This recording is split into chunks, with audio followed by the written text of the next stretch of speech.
is next Thursday, and in preparation for your tests, we're going to review Charles and Boyle's law. Okay? Now, first, let's review Charles' law.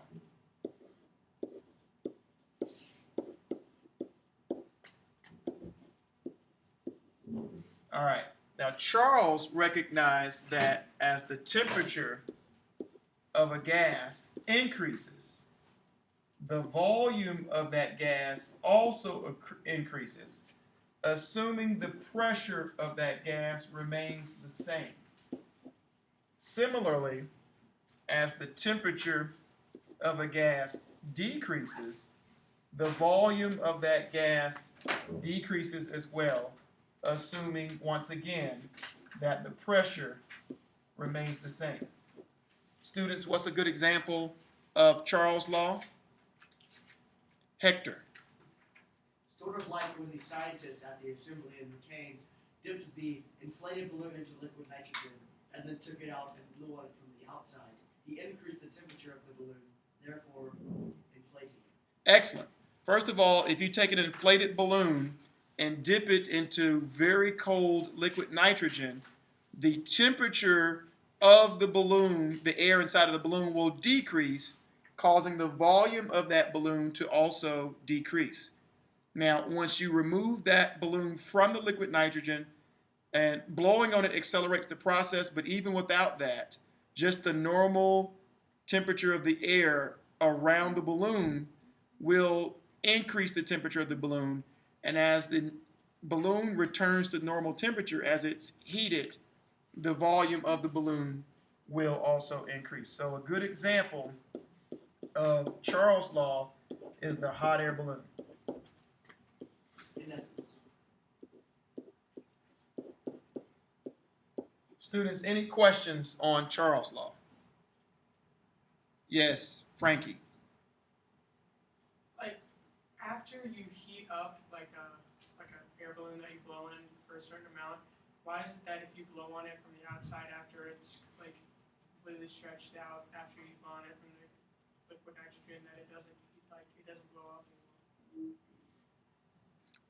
Say it again. After you heat it. Like if you take like a balloon like right out of the package. Okay. Why is it that if you don't blow on it from the outside, it doesn't blow up like it did when you heated it? Okay, so taking this balloon right here. Yeah. And doing what? Blowing on it from the outside. Why doesn't it like increase the volume as well? Why doesn't this extra heat expand it? Okay. The reason being is it's not being heated sufficiently. Okay? When you try to apply heat here, that heat externally is really going to the air, and the inside of the balloon is being insulated. If you were able to turn the balloon like this, upright, and provide a heat source here, then you would see the balloon inflate. Make sense? Yes. Also, the scientist said he didn't even need to blow on the balloon because it would inflate automatically because it would adjust to the room temperature. Thank you. That's very good. All right. So that is, in essence, Charles' law. Our next law is what, y'all? Boyle's law. All right. And what's a great way to remember Charles' law versus Boyle's law? I know, Coach Boyle. Jeremiah.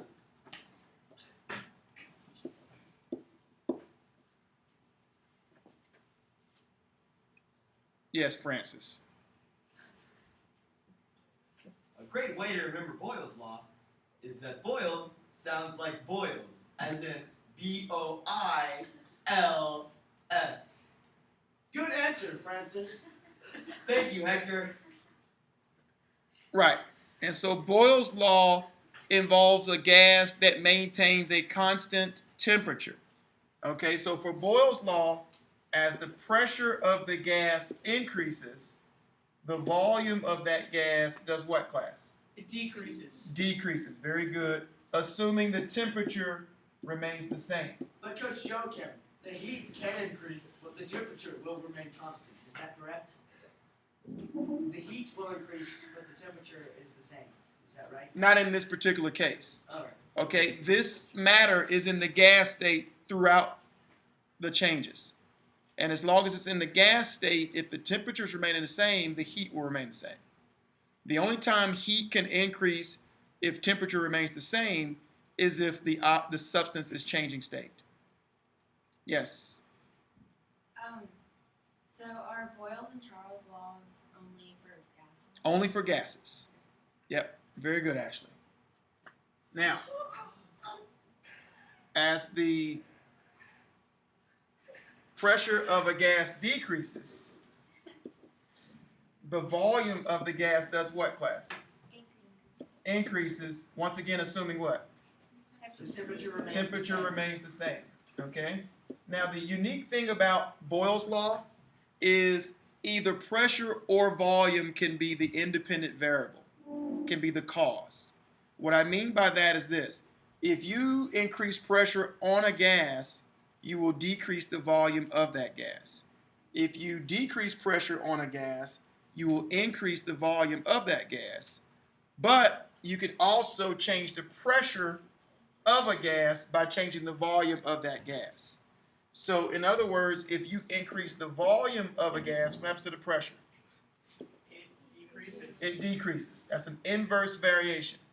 Okay, once again, assuming the temperature stays the same. And then likewise, if the volume of the gas decreases, then the pressure of that gas will do what?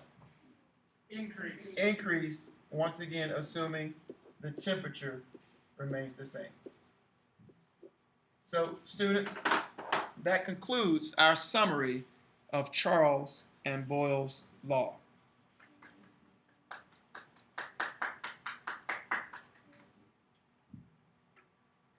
Hector?